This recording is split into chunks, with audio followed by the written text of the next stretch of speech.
പൊതുവെ പറയുന്ന കംപ്ലൈൻ്റ് ആണ്. ഹെൽത്ത് ഇൻഷുറൻസ് കവറേജ് ഉണ്ടായിട്ടും ഒരു മെഡിക്കൽ എമർജൻസിയോടനുബന്ധിച്ച് ബില്ല് സെറ്റിൽ ചെയ്യുന്ന സമയത്ത് നല്ലൊരു എമൗണ്ട് കയ്യിൽ നിന്നും ഹോസ്പിറ്റലിൽ അടക്കേണ്ടി വന്നു എന്നത്. ഒരു ഹെൽത്ത് ഇൻഷുറൻസ് കവറേജ് നമ്മൾ സ്വന്തമാക്കുന്ന സമയത്ത് എല്ലാവരുടെയും ആഗ്രഹം എത്ര രൂപയുടെ മെഡിക്കൽ ട്രീറ്റ്മെന്റ് കോസ്റ്റ് വരുന്നു അത്രയും എമൗണ്ട് നമുക്ക് കമ്പനി നൽകണം അല്ലെങ്കിൽ ലഭിക്കണം എന്നതാണ്. അതുകൊണ്ട് തന്നെ കയ്യിൽ നിന്നും എക്സ്ട്രാ പേയ്മെന്റ് പോകാതിരിക്കുവാനായിട്ട് ഹെൽത്ത് ഇൻഷുറൻസ് എടുക്കുന്ന സമയത്ത് തന്നെ ശ്രദ്ധിക്കണം. ഒന്നാമത്തേത്, നമ്മൾ എടുക്കുന്ന പ്രോഡക്റ്റിൽ നോൺ മെഡിക്കൽ എക്സ്പെൻസസും ഡ്യൂറബിൾ ഐറ്റംസും കവേർഡ് ആണോ എന്ന് ഉറപ്പാക്കേണ്ടതാണ്.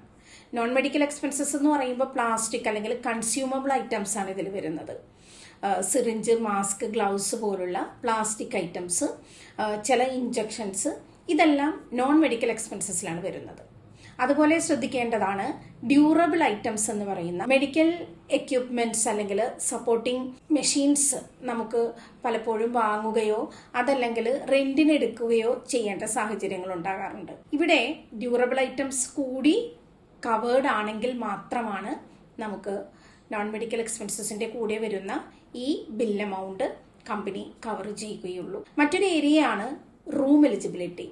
ഒരു പ്രോഡക്റ്റില് റൂമിന് എത്രയാണ് എലിജിബിലിറ്റി എന്ന് നമ്മൾ ഉറപ്പാക്കണം.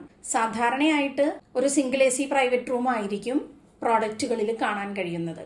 അതല്ലെങ്കിൽ നമ്മൾ എത്ര ലക്ഷത്തിന്റെ കവറേജ് എടുത്തിട്ടുണ്ടോ അതിന്റെ 2% അല്ലെങ്കിൽ 3% അല്ലെങ്കിൽ 5% വരെയെല്ലാം ആയിരിക്കും റൂം എടുക്കുവാനായിട്ടുള്ള എലിജിബിലിറ്റി നമുക്കുള്ളത്. അവിടെയാണ് ശ്രദ്ധിക്കേണ്ടത്. പല മൾട്ടി സ്പെഷ്യാലിറ്റി ഹോസ്പിറ്റലുകളിലും നമ്മൾ ചെന്നിട്ടുണ്ടെങ്കിൽ ഒരു സിംഗിൾ AC പ്രൈവറ്റ് റൂം ഒന്നും നമുക്ക് പെട്ടെന്ന് കിട്ടില്ല. അതെല്ലാം സോൾഡ് ഔട്ട് ആയിരിക്കും. അതുകൊണ്ട് തന്നെ നമ്മൾ നിർബന്ധിതരാകും ഒരു ഡബിൾ റൂം എടുക്കാനോ ഡീലക്സ് റൂം എടുക്കാനോ. അവിടെ നമുക്ക് ഒരു ദിവസം ചെലവാകുന്ന എമൗണ്ട് എന്ന് പറയുന്നത് വളരെ വലുതാണ്. അപ്പൊ കൂടുതൽ ദിവസങ്ങൾ നമുക്ക് അഡ്മിഷൻ ഉണ്ടെങ്കിൽ വളരെ വലിയൊരു തുകയായിരിക്കും നമുക്ക് ഹോസ്പിറ്റലിൽ അടയ്ക്കേണ്ടി വരുന്നത്. അതുകൊണ്ട് തന്നെ പ്രോഡക്റ്റ് എടുക്കുമ്പോൾ തന്നെ ശ്രദ്ധിക്കണം എനി റൂം എന്ന് പറയുന്ന ഫീച്ചർ നമ്മൾ ആഡ് ചെയ്തിട്ടുണ്ട് എന്നത്.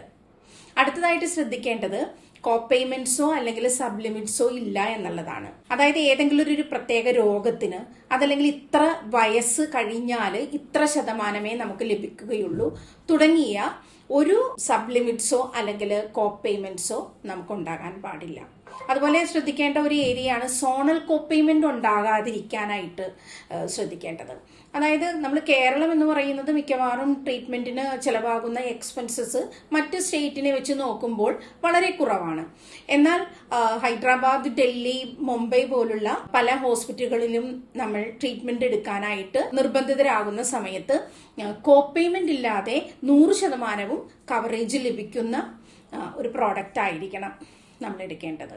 അപ്പൊ ഇത്രയും കാര്യങ്ങൾ പ്രത്യേകം ശ്രദ്ധിച്ചിട്ടുണ്ടെങ്കിൽ ഒരു ട്രീറ്റ്മെന്റിന് ചെലവാകുന്ന തുകയുടെ 100% നമുക്ക് കമ്പനി കവർ ചെയ്യുന്നതായിരിക്കും.